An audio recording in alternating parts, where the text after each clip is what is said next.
Hello friends, welcome in RKD पाठशाला। मैं आपके लिए लाया हूँ 11 chapter foreign exchange class 12th macro economics का ये वीडियो का पार्ट 2 है, जिसके अंदर हम फ्लेक्सिबल एक्सचेंज रेट के बारे में बात करेंगे। हम फ्लेक्सिबल एक्सचेंज रेट क्या होता है देखते हैं। Refers to a system in which exchange rate is determined by the forces of demand and supply of different currencies in the foreign exchange market.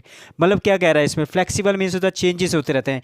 It depends on demand and supply factors. So इसमें जो है currency का change होता है market के forces पे, ठीक है। जितनी डिमांड होती है उतनी सप्लाई के हिसाब से इसमें चेंज होता है। It is known as floating rate exchange rate. It is known as floating exchange rate और फ्री एक्सचेंज रेट। इसको हम फ्लोटिंग के नाम से भी जानते हैं और फ्री एक्सचेंज रेट के नाम से भी जानते हैं।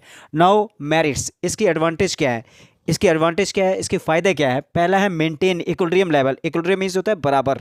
जैसे it is self adjusting and automatically, ये क्या है, अपने आप एडजस्ट कर देता है, ऑटोमेटिक करता है। Removes disequilibrium in the BOP, balance of payment में डिसइक्विलिब्रियम को ये ख़त्म करता है। Then no need for huge foreign exchange reserve, इसमें ज़्यादा रिजर्व रखने की जरूरत नहीं पड़ती। देखिए, there is no need for government to hold large foreign exchange reserve, इसमें गवर्नमेंट को क्या है, जरूरत नहीं पड़ती लार्ज फॉरेन रिजर्व रखने के लिए। Then third, optimum utilisation of resources, जो रिसोर्सेज हैं उसका सही ढंग से यूज़ करना। Then it provides the opportunity for optimum utilisation, ये क्या हमें अपॉर्चुनिटी देता है, मौका देता है हम कैसे उनका मैक्सिमम यूज़ कर सकते हैं resources.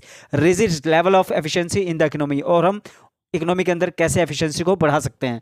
Then manage floating, manage floating इसका थर्ड है। पहला था फिक्स्ड, दूसरा है फ्लेक्सिबल, तीसरा है manage floating rate. It refers to a system in which foreign exchange rate is determined by market forces and central bank.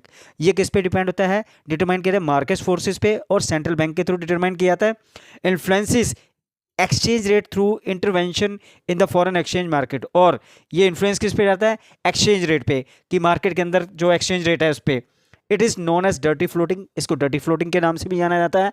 Then exchange rate is manage by the way of intervention by RBI, ये जो है किसके through manage किया जाता है, by the RBI. RBI maintains reserve for foreign exchange, RBI क्या करता है, मेंटेन करता है रिजर्व को फॉरेन एक्सचेंज के लिए। Then exchange rate is primary determined by forces of demand and supply, जो एक्सचेंज रेट है, फॉरेन एक्सचेंज रेट है, वो डिमांड और सप्लाई पे डिपेंड करता है।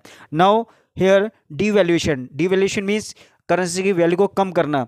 It refers reduction in the value of domestic currency by the government. Government क्या करती है, करेंसी को जो है, डोमेस्टिक करेंसी जो है इसमें कम करती है उसकी वैल्यू को। Then revaluation, revaluation refers to increase in the value of domestic currency, इसमें डोमेस्टिक करेंसी को बढ़ा दिया जाता है बाय द गवर्नमेंट। गवर्नमेंट ही इस वैल्यू को रिवैल्यूएशन में बढ़ाती है और डिवैल्यूएशन में उसको कम कर देती है। Now I hope you will like this is the second part of foreign exchange rate.